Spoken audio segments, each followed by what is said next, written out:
एक इंसान के 4 स्टेजेस के बारे में बताइए। First 25 years you learn. Next 25 years you earn and burn. Third 25 years take a U-turn. And last 25 years no return. जहाँ जनरेशन गैप बहुत हो जाती है, वो क्यों होती है? क्योंकि the elder generation is still not letting go and the younger generation is ready to take charge. आज ब्रह्मचर्य आश्रम का पालन जब लोग नहीं करते हैं, they don't have clarity of the big picture, they don't feel connected to something more deeper। इसलिए आज हम क्या देखते हैं, मेंटल हेल्थ चैलेंजेस हैं, ड्रग्स, डिप्रेशन, सुइसाइड, ये सब क्यों हो रहा है? बिकॉज ये क्लैरिटी नहीं। तो ब्रह्मचर्य का अर्थ ये होता है कि हम सेल्फ कंट्रोल को ज़्यादा हाइप करें। जब तक सेल्फ कंट्रोल नहीं है तब तक आप अचीव ही नहीं कर पाएंगे। टुडे रिलेशनशिप्स बहुत बड़ी चैलेंज है।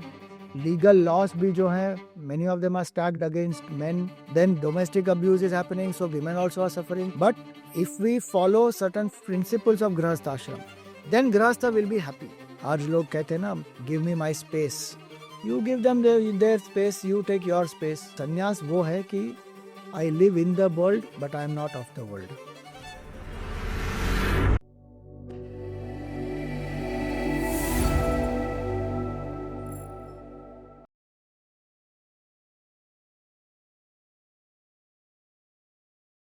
हेलो, मेरा नाम है कुणाल जयसिंह। अगर आपको भी सीखने का शौक है या इन्फॉर्मेशन गेन करने का शौक है तो प्लीज मेरे चैनल को सब्सक्राइब कीजिए, और इस लंबे एपिसोड के हाइलाइट्स अगर देखने हैं तो कुणाल जयसिंह क्लिप्स को सब्सक्राइब कीजिए और मुझे स्पॉटिफाई पे जरूर फॉलो कीजिए। इन सबके लिंक्स नीचे डिस्क्रिप्शन में।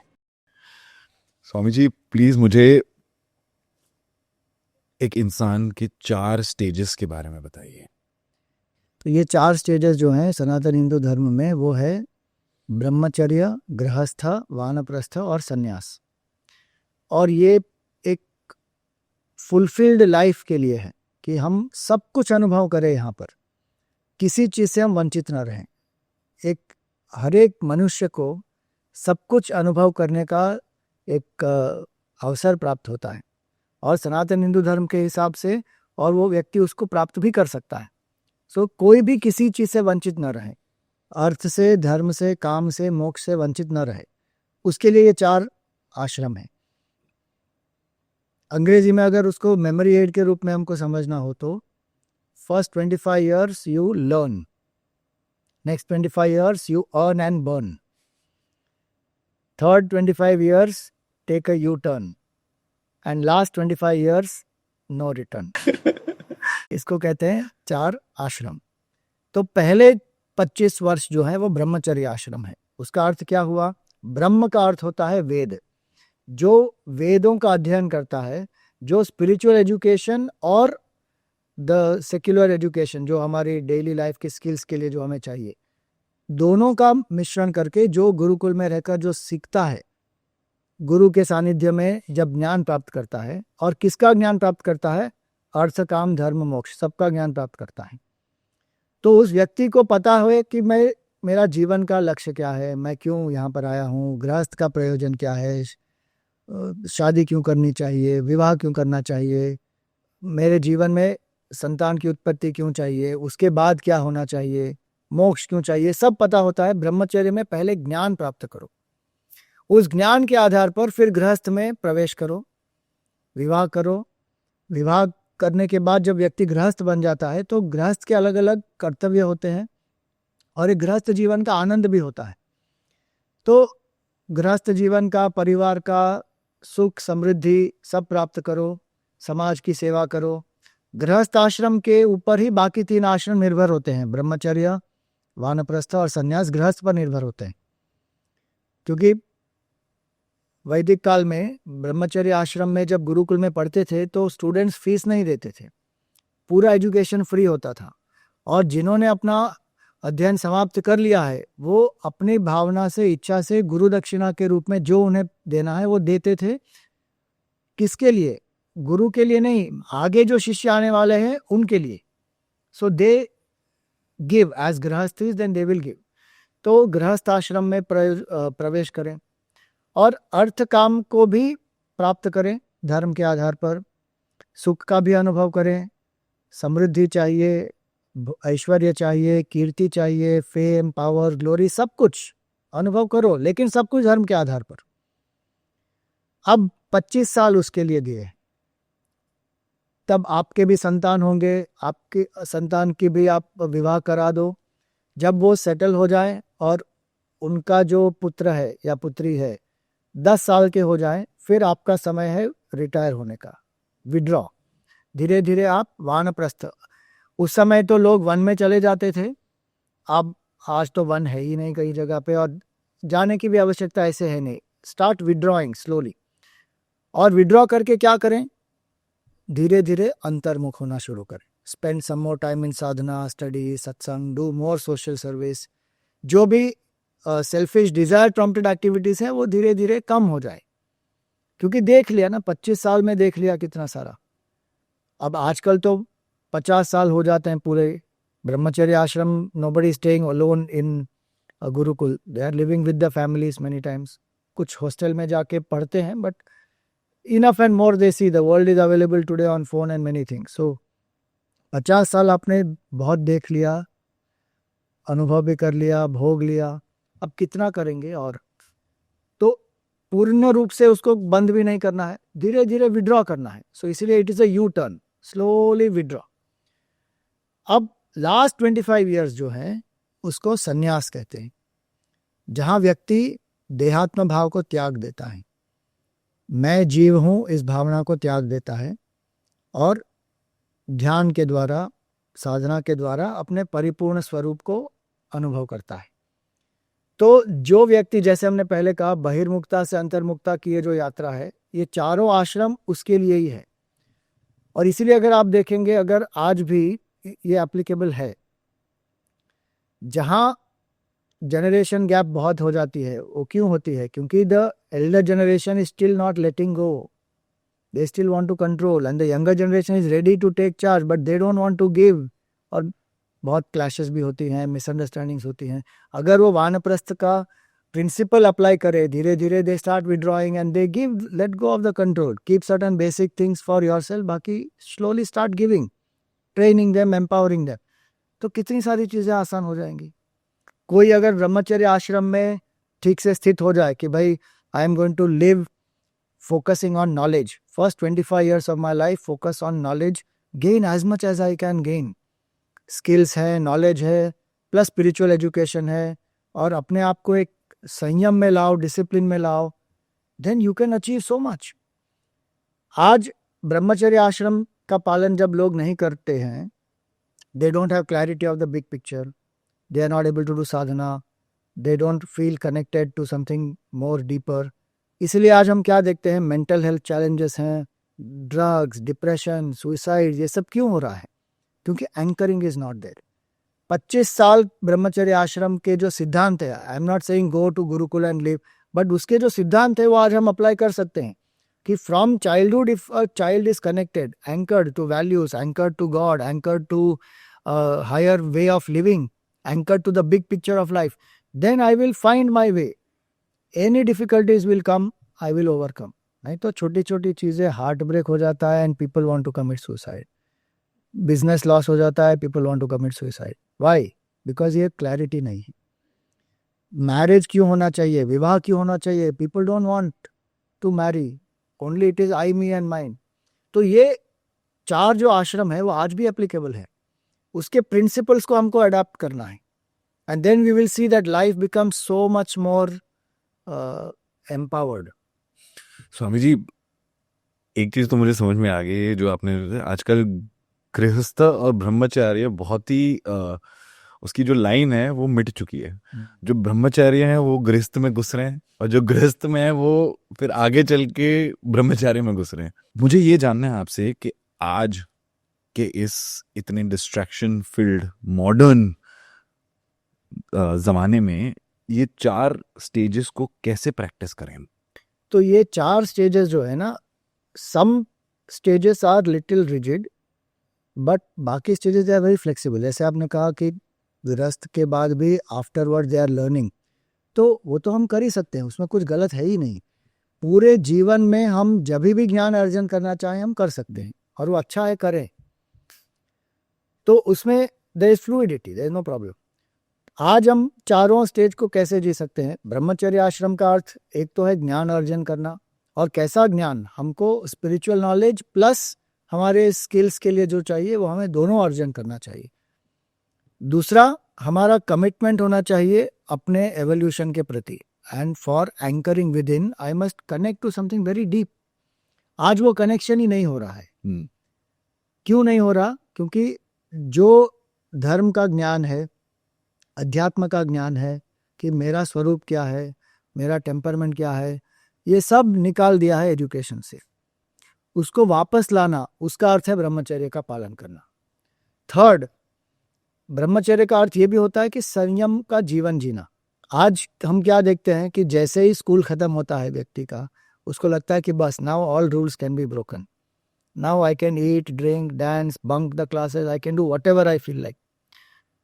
क्योंकि ये पूरा एक इमेज पोर्ट्रे कर दिया है। यू कैन एंजॉय ब्रह्मचर्य, ऐसा नहीं कि you don't enjoy at all, but enjoy as a master, don't enjoy as a victim, don't enjoy as a slave of your mind. जो हमारे लिए हानिकारक है उसे रिजेक्ट करने की हमें शक्ति होनी चाहिए। कितने लोग जो हैं वो पीयर प्रेशर में आकर अल्कोहल में इंडल्ज करेंगे, ड्रग्स में इंडल्ज करेंगे, they don't want it also, but to fit in they will do. तो ब्रह्मचर्य का अर्थ ये होता है कि हम सेल्फ कंट्रोल को ज्यादा हाइप करें। कि आप देखो कितने अचीवर्स हैं अलग अलग क्षेत्रों में, how are they able to achieve? जब तक सेल्फ कंट्रोल नहीं है तब तक आप अचीव ही नहीं कर पाएंगे। So hype up that self control, to train your senses, to say yes to what is conducive and to say no to what is not conducive. My body is sacred. I will not put anything inside this body which is going to hurt and harm it. I respect my body. This is a divine instrument. And there are so many ways to enjoy in a nice, beautiful way. I don't have to be a ऐसा नहीं है कि spirituality मतलब अरे सब कुछ त्याग दो, अब कुछ अनुभव नहीं होगा, एक्सपीरियंस नहीं होगा, सुख नहीं होगा, क्या हुआ, बस शांति से बैठे रहो। ऐसा नहीं होता। सो ब्रह्मचर्य का अर्थ यह होता है कि live in certain sense control where you are able to enjoy moderately. और उसका एक बहुत अच्छा उदाहरण है टॉर्टॉइस। गीता में आता है, भगवत गीता में, कि a tortoise is able to, it walks gently, slowly, और थोड़ा भी अगर उसको अनुभव हुआ कि यहाँ पर कोई डेंजर है तो तुरंत वो विड्रॉ कर लेगा। The 4 limbs, head and the tail, everything it will withdraw, be in the shell. Then when everything is fine, again it will start. इसी तरह that capability should come. उसको ब्रह्मचर्य आश्रम कहते हैं कि अगर कुछ कंड्यूसिव नहीं है, I withdraw from my mind कि no this I will not accept. ये क्षमता अगर यूथ में आ गई, देन ब्रह्मचर्य आश्रम will be successful. Today so many foreign powers and internal powers are to destroy our youth, because we are such a young country, and to destroy Bharat's potential is easy. You destroy the youth. How to destroy the youth? उनको लगा दो इसी में, drugs में, drinking में, alcohol में, इन सब में लगा दो। Make their lifestyle completely only enjoyment oriented, disorient them, खत्म हो गया काम। That we have to prevent. सो ब्रह्मचर्य का पालन इस तरह हो सकता है। गृहस्थ तो definitely one can get into, इसमें चैलेंजेस हैं, there is no doubt. Today relationships बहुत बड़ी चैलेंज है। लीगल लॉस भी जो हैं, many of them are stacked against men, so there is a danger there, people are exploiting those and men are also suffering. Then domestic abuse is happening, so women also are suffering. तो ये सब हो रहा है, no doubt. But if we follow certain principles of गृहस्थ आश्रम, again start educating people कि भाई विवाह की आवश्यकता क्या है, उसका फाउंडेशन क्या है, and how to learn to adjust with each other. आज एडजस्टमेंट ही चला गया है ना, main issue is from there. So why adjustment is required? What is the difference between adjustment and compromise? How love is most important, that's the foundation. How you build trust, how do you respect the other person. ये जब foundation अच्छा होगा, ये सब foundation actually ब्रह्मचर्य में हो जाता है, आज नहीं हो रहा। So then we have to do that somehow. Then गृहस्थ will be happy, where my focus is on giving love. Everybody is waiting somebody will love me the way I have expectation, and nobody is wanting to go out and give. So गृहस्थ भी practice हो सकती है, and गृहस्थ is a very joyous time actually. because you will experience the joy of parenthood, you will experience the joy of bringing a new life up, learn new lessons. Social status hai, you are working hard, you are active, dynamic, taking care of your parents. It is such a beautiful system actually, Very active. very active. And children have the love and experience of the grandparents, so you see their bond. It is such a beautiful thing. Now Sanatan Dharma, if you see, our culture was family oriented culture. Family is the basic unit in Bharat, not the individual. In other places individual is the basic unit. अब वहाँ पर ये सब शुरू हो जाता है कि it is all I, me and mine. This is not an I, me and mine culture. This is a culture of we. और उसमें there is so much of growth. I am brought up in a joint family and I have seen so much of growth because I was born in brought up joint family I was brought up in. तो गृहस्थ का महत्व समझना है. फिर वानप्रस्थ, definitely learn to withdraw. Slowly train the younger generation, have confidence in them. For that I must be clear कि मुझे क्या करना है आगे. People don't know that. That's why they hold on to power. उनको पता ही नहीं कि इसके बाद क्या, बिकॉज उनकी पूरी आइडेंटिटी वहीं से आ रही है. Whether it is work, whether it is success, achievement, control in house, पूरी आइडेंटिटी उनकी वहीं से आ रही है वो.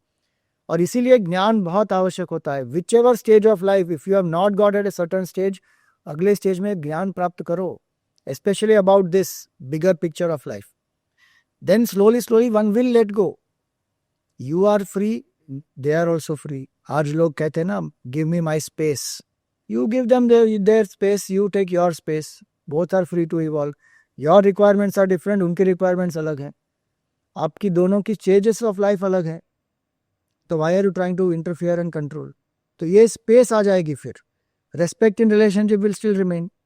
Love will still remain. And finally one will come into sannyas, where one is independent. That is a freedom, the state of freedom. कि I depend on nothing for my happiness. What a glorious state it is. It is not running away from life. It is जीवन में जो कुछ प्राप्त करना था वो सब प्राप्त कर लिया और किसी चीज के प्रति अब मोह नहीं रहा. जैसे हमको जो बचपन के जो खिलौने हैं उसके प्रति कोई मोह नहीं होता. क्यों? क्योंकि खेल लिया, देख लिया, अब पता चल गया कि उसमें कुछ है नहीं भाई. अब किसी बच्चे के साथ जाकर बैठेंगे तो खेल भी लेंगे उसके साथ, लेकिन मोह के बिना खेलेंगे. तो संन्यास वो है कि I live in the world, but I am not of the world. Nothing in the world affects me. Beautifully. That one has to reach. और वो कब होगा? जब अंतर जो आनंद है उसमें व्यक्ति डूब जाता है कि ये मेरा परम आनंद स्वरूप है. मैं क्यों किसी पर, किसी चीज पर, व्यक्ति पर, परिस्थिति पर मेरी कोई निर्भरता ही नहीं है. स्वामी जी, ये आज एक मिथ टूटा है, एटलीस्ट मेरे दिमाग में, एंड आई एम श्योर बहुत लोग जो देख रहे हैं उनके दिमाग में, जिन्हें लगता है कि ये बहुत एज ओल्ड रिग्रेसिव कॉन्सेप्ट है. बट आपकी ये जो एक एग्जांपल आपने दी, जो आप अगर वानप्रस्था में है तो लेट गो. आज हम देखते हैं हमारे यहाँ पे न्यूक्लियर फैमिलीज क्यों बढ़ी हैं. अब मुझे लॉजिक समझ में आ रहा है, क्योंकि जो बड़े हैं वो लेट गो करके, वो बिलीव करके कि नहीं, हमारी आगे जनरेशन जो आज की दुनिया में रह रही है वो अपनी जर्नी जिएगी, अपनी सर्कमस्टांसेस से जिएगी, और ऊपर नीचे जो भी है वो सह के कर लेगी जैसे हमने किया. इस वजह से मनमुटाव होता है, परिवार टूटता है, क्योंकि लगता है कि नहीं, हमें थोड़ा सा स्पेस चाहिए, थोड़ी सी फ्रीडम चाहिए. बट यही चीज अगर जो लोग गृहस्थ में हैं वो वानप्रस्थ को नहीं या ब्रह्मचार्य को नहीं अपनाते नहीं है एग्जैक्टली, बट अगर उनकी जिंदगी को कंट्रोल नहीं करना चाहते हैं, तो जो 25 साल का है वो 30 साल और 35 साल के साथ भी रह सकता है, और जो 50 साल का है वो 25 और 30 वाले जो आयु के लोग हैं उनके साथ भी रह सकते. आपने वेद के बारे में बहुत बार वर्णन किया, तो मुझे स्क्रिप्चर्स बताइए जो कंट्रीब्यूट करता है सनातन धर्म में. एक तो वेदास है, उनके बारे में बताइए, और बाकी बताइए जैसे भगवत गीता आपने कहा, उपनिषद हो गए, ऐसे जो स्क्रिप्चर्स हैं उनके बारे में प्लीज बताइए. तो हमारे जो मूल ग्रंथ हैं वो है वेद. आज अगर किसी हिंदू को, सनातन धर्म के अनुयायी को पूछते हैं कि एक ईसाई के लिए बाइबल है, एक मुसलमान के लिए कुरान है, एक बौद्ध के लिए धम्मपाद है, इस तरह एक हिंदू के लिए कौन सा ग्रंथ है? तो बहुत सारे लोग कहेंगे भगवत गीता है, लेकिन गीता जो है वो एक सार है। मूल हमारे ग्रंथ हैं वो है वेद। वेद का अर्थ होता है ज्ञान, वेद का अर्थ होता है नॉलेज, ज्ञान। तो वेद एक है एक्चुअली, क्योंकि it is a holistic knowledge. जीव, जगत और जगदीश्वर, इन तीनों के बारे में जो ज्ञान है वो है वेद का ज्ञान। सब कुछ वेद में प्राप्त होता है। Veda is not only a religious book, it is also a religious book. लेकिन उसमें आप देखेंगे आयुर्वेद भी है, गंधर्व वेद है, स्थापत्य शास्त्र है, आर्किटेक्चर है, म्यूजिक है, बहुत सारी चीज़ें हैं। साइंस भी है, रसायन शास्त्र भी है, विज्ञान है, बहुत कुछ है पूरा। So it's a compile, it's a complete knowledge. So उसको कहते हैं वेद। हमारा मूल स्रोत है वेद। और उसका मुख्य प्रयोजन क्या है? अपने स्वरूप को जानना, जीवन का निर्वाह करना। तो चारों आश्रमों के बारे में जो हमने बात की, चारों पुरुषार्थ के बारे में जो बात की, वो सब हमको वेद में प्राप्त होता है। वर्ण व्यवस्था के बारे में बात की, वो सब वेद से ही पाता है। और इसके द्वारा हमें अपने स्वरूप को जानना है कि मेरा स्वरूप है परमानंद, सच्चिदानंद, ब्रह्म। अब ये जो वेद का ज्ञान है, यही ज्ञान, इसको रेवलेशन कहते हैं। जो ऋषियों ने नहीं लिखा तो इसको अपौरुषेय कहते हैं। इट इज, उनको ध्यान की अवस्था में ये रिवील हुआ है। जब वो अपने अहंकार की स्थिति से परे गए तब ये ज्ञान उनको रिवील हुआ। जैसे साइंस में भी रेवलेशन होता है। Archimedes was searching for the answer कि why does objects float in water, and suddenly one day it reveal to him because he was in a quest. तो इसी तरह ऋषियों को ये रिवील होता है, and then they wrote it down, compiled it. अब वो ज्ञान जो है उसको कहते हैं श्रुति या वेद। जैसे जैसे समय का परिवर्तन होता है तो वही श्रुति का ज्ञान किस तरह हम अपने समय के आधार पर उसको अडेप्ट करें, ये सनातन धर्म का बहुत बड़ा फीचर है, adaptability. It is not a rigid thing कि उस समय जो लिखा वैसे का वैसा ही अभी भी होगा। और इसीलिए सनातन धर्म इतने समय तक शाश्वत रहा है। इतने सारे आक्रमण भी हुए, अटैक्स भी हुए, बहुत कुछ हुआ, फिर भी ये क्यों चल रहा है? क्योंकि it is very flexible, adaptable. यहाँ पर फंडामेंटलिज्म जैसी कोई चीज नहीं है एक्चुअली सनातन धर्म में। तो एडेप्टेबिलिटी कैसे आती है? स्मृतियों के आधार पर आती है कि वेदों का ज्ञान किस तरह हम बदलते समय के अनुसार अप्लाई करके जी सकते हैं। Principle remains the same, application changes. तो भगवत गीता एक स्मृति है। बहुत सारी स्मृतियां हैं, मनुस्मृति है, पराशर स्मृति है, याज्ञवल्क्य स्मृति है, अत्रि स्मृति है, बहुत सारे अलग अलग ऋषियों ने लिखी हुई स्मृति है। तो it is to change according to the time, तो उसको स्मृति ग्रंथ कहते हैं। और वेदों का जो ज्ञान है उसी के लिए जो हमको केस स्टडीज चाहिए, आजकल मैनेजमेंट में लोग थियरीज होती है, फिर केस स्टडीज भी चाहिए। सो पुराणास लिखे गए, 18 पुराण और 18 उपपुराण, और उसमें भी क्लासिफिकेशन किया गया कि 6 पुराण शिव के लिए, 6 पुराण ब्रह्मा जी के लिए, 6 पुराण विष्णु भगवान के लिए, और बाकी 18 उपपुराण, जहाँ पर गणेश पुराण भी आ जाता है, देवी भागवत भी आ जाता है, मार्कंडेय पुराण, बहुत सारा आ जाता है। तो पुराणों की रचना हुई, 18 पुराण, 18 उपपुराण, 4 वेद हैं, ऋग्वेद, यजुर्वेद, सामवेद, अथर्ववेद। एक ही वेद के 4 ब्रांचेस हो गए, 4 डिविजन्स हो गए। और फिर स्मृतियां भी हैं जो अडेप्ट करते हैं नॉलेज को। और इसके साथ 2 इतिहास हो गए। इतिहास का अर्थ होता है इतिहास, जो हुआ है। और 2 इतिहास कौन से हैं? रामायण और महाभारत। तो ये हमारा ब्रॉड लिटरेचर बेस है। बाकी बहुत सारे दूसरे आगम शास्त्र भी हैं, तंत्र आगम शास्त्र हैं, शाक्त के आगम शास्त्र हैं, बाकी धर्म शास्त्र हैं, जैसे अलग अलग प्रकार के जो अर्थशास्त्र कहते हैं, नीति शास्त्र कहते हैं, वो सब आ जाता है इसमें।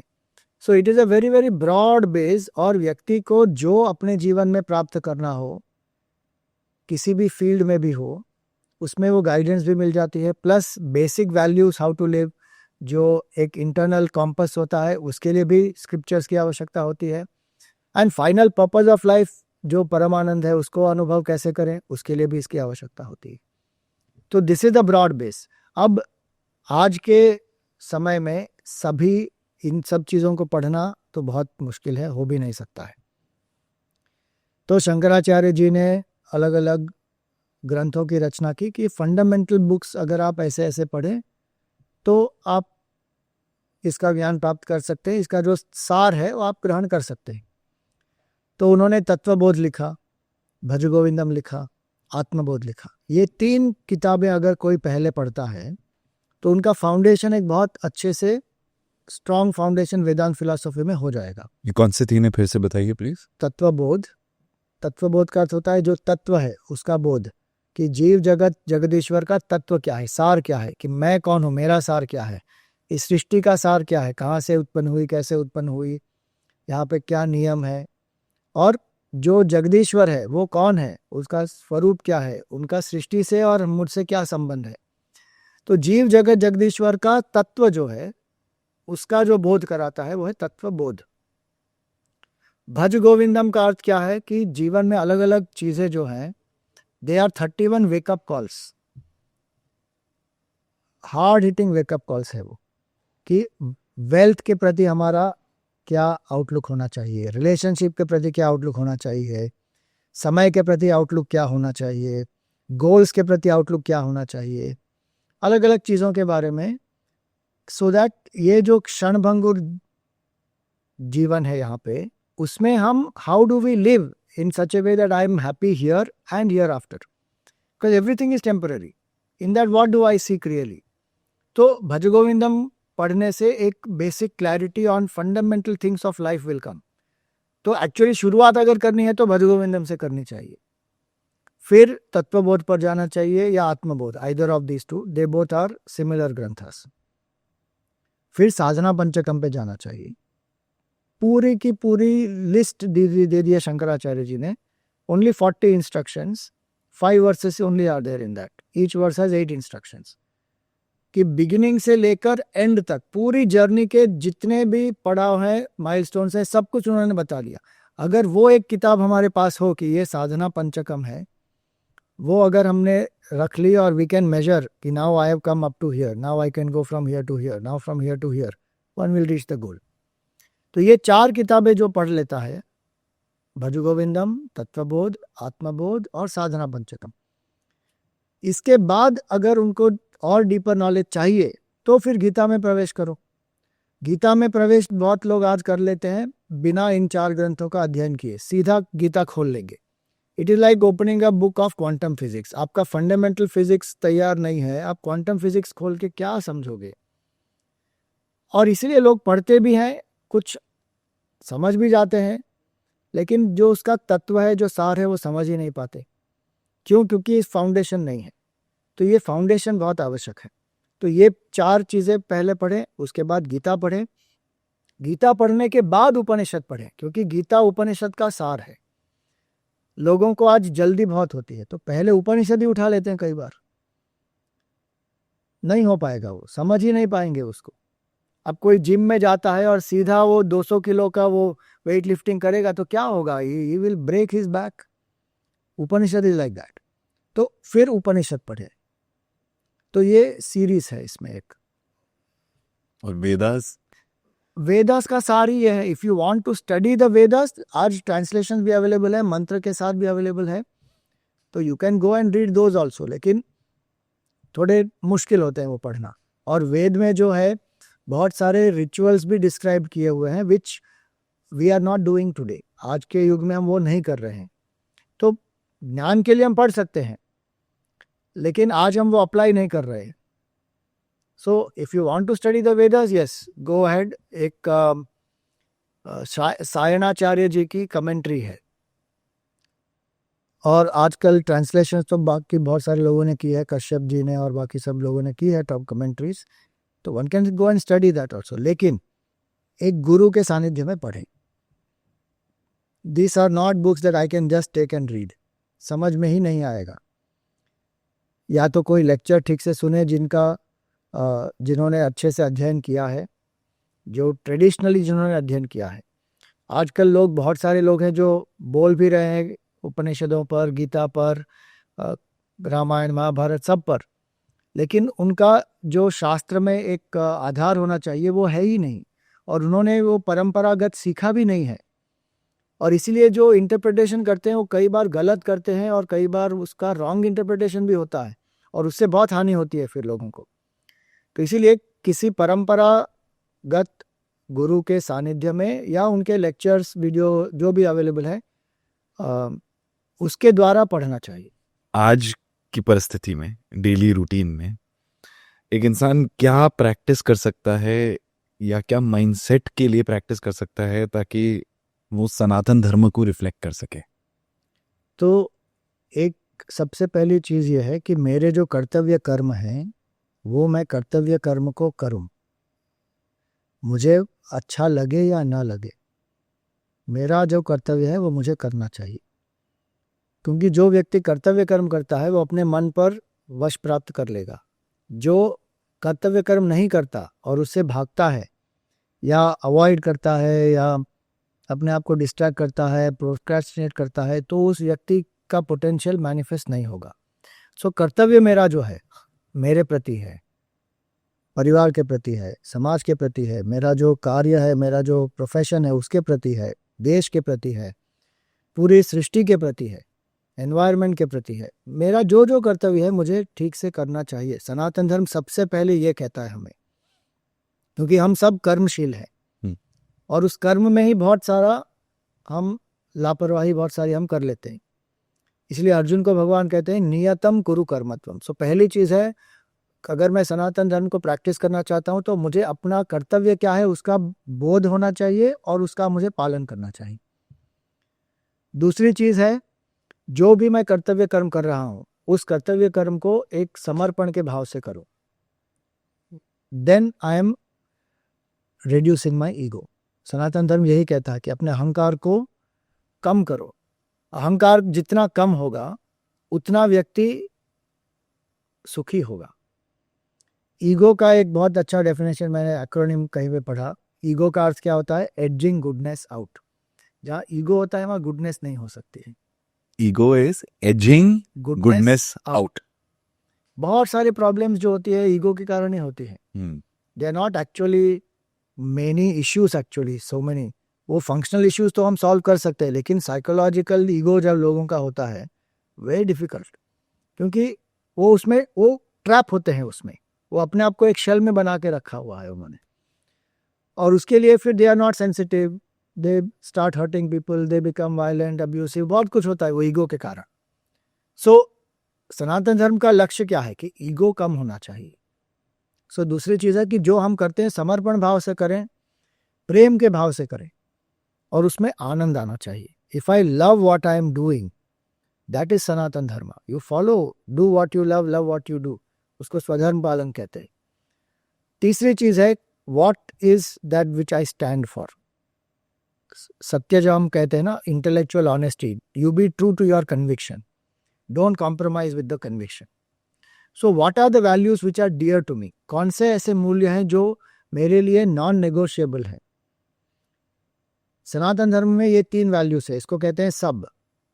ऑल वैल्यूज ऑफ सनातन धर्म कैन कम इन दीज 3 सब, SAB, सत्यम, अहिंसा, ब्रह्मचर्य। अगर व्यक्ति सत्य, अहिंसा, ब्रह्मचर्य का पालन कर रहा है, you can practice this in a daily life. Be truthful in the speech, truthful in the conduct, transparent. हम कुछ बोल रहे हैं, कुछ और सोच रहे हैं, कुछ और कर रहे हैं, there is no integrity in thought, word and deed, then there is no सत्यम। अहिंसा, act out of love and compassion as much as one can. If you have to stand for something, defend, fight it out, not a problem, but no hatred towards anybody. On that issue I have to fight, I will fight, but no hatred. So ahimsa, and last is brahmacharya, to live in moderation in all sense contacts which are healthy and beneficial to me. If I am following these 3 values, I am following Sanatan Dharma. SAB, सब, इसमें सब कुछ आ गया। सब में सब कुछ, सब में सब। सत्यम, अहिंसा, ब्रह्मचर्य। Beautiful. And this can be practised by every गृहस्थी आल्सो। ऐसा नहीं है कि, और लास्टली इन सब के द्वारा ईश्वर से जुड़ो। हर रोज कुछ समय ईश्वर के लिए जोड़ने, ईश्वर से जुड़ने के लिए निकालना ही चाहिए। आप प्रेयर करो, ध्यान करो, चैंटिंग करो, जो कुछ करो, लेकिन ईश्वर आपके हृदय में है, कहीं बाहर ऊपर नहीं है। आपका ही स्वरूप है ईश्वर, उसको पहचानना है। जो हर क्षण हमारे साथ है उसको हम नहीं पहचान रहे, जो हमारे साथ नहीं है उसके पीछे हम भाग रहे हैं। ये दुख का कारण यही है। Very true. तो कुछ समय, और जितना हम मन शांत करेंगे ना, ईश्वर से जुड़ने का अर्थ क्या होता है? मन को शांत करना। जितना व्यक्ति अपने मन को शांत करेगा उतना व्यक्ति आनंद, सुख, प्रेम, माधुर्य सबका अनुभव करेगा, और फिर बाहर की जो आसक्ति है सब खत्म हो जाएगी। हम क्यों भाग रहे हैं इन सब चीज़ों के पीछे? क्योंकि हमको आनंद चाहिए, सुख चाहिए, लेकिन क्यों मेरे अंदर ही है वो, मुझे अनुभव ही नहीं हो रहा। क्यों? क्योंकि मन शांत नहीं हो रहा। तो हर रोज इसको कहते हैं साधना। तो कुछ समय साधना के लिए बिताना चाहिए। अब इतना अगर व्यक्ति कर रहा है तो सनातन धर्म का पालन कर रहा है। अब इसी में लॉ ऑफ कर्मा भी आ जाएगा। If I am following values, if I am connecting to God, so भगवान, ईश्वर, सेवा, संयम, सब कुछ आ जाएगा सनातन धर्म के इसमें। So this much I can follow, 4 things. Beautiful Swami ji, this was very enlightening.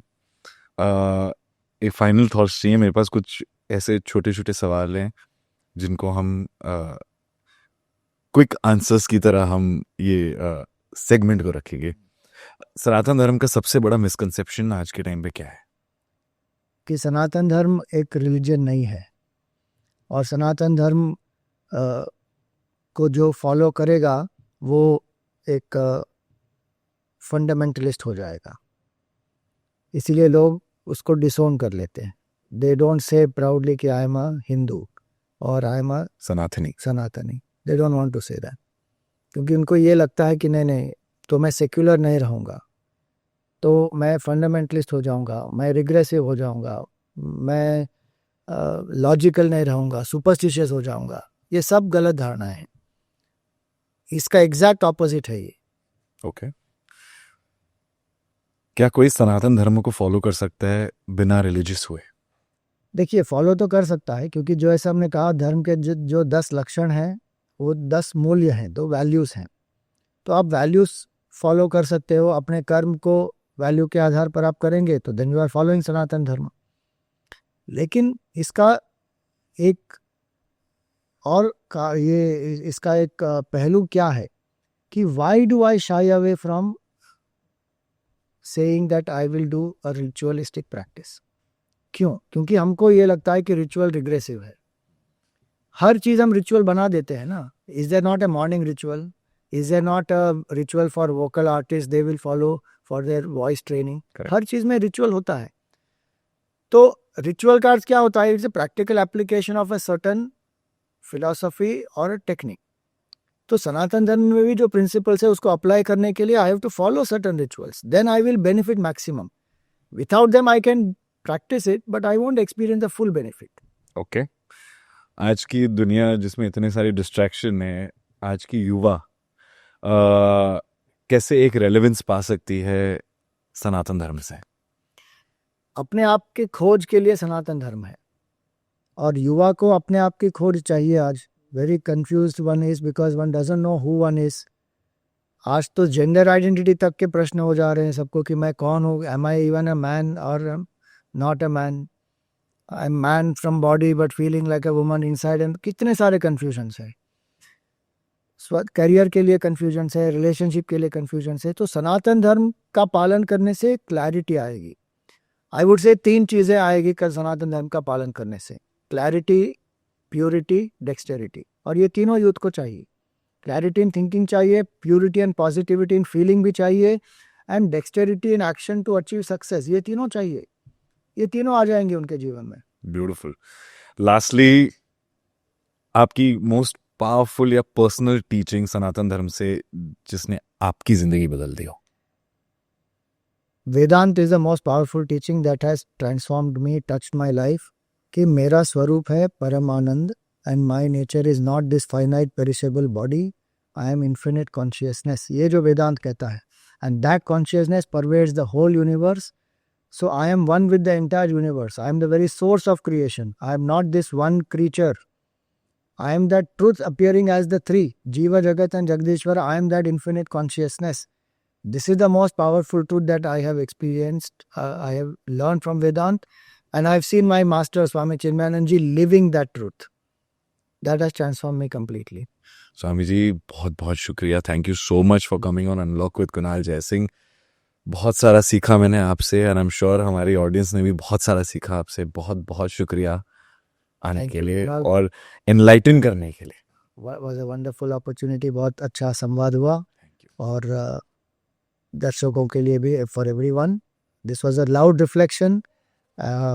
Thank you to Kunal, and best wishes to everyone on the show as well as everybody who is seeing it. कि we be proud and practicing Hindus and Sanatan Dharma followers. Thank you so much. Thank you. Thank you. अगर आपको आज का episode अच्छा लगा और आपने इस एपिसोड से कुछ सीखा तो प्लीज इस एपिसोड को 2 लोगों के साथ जरूर शेयर करना, ताकि उनकी जिंदगी में भी एक नई चीज अनलॉक हो, एक नया इंफॉर्मेशन अनलॉक हो. और प्लीज मेरे चैनल को सब्सक्राइब कीजिए, इस एपिसोड को लाइक कीजिए और बेल आइकन जरूर दबाइए, ताकि जब भी मेरा एपिसोड लॉन्च हो आपको सबसे पहले पता चले.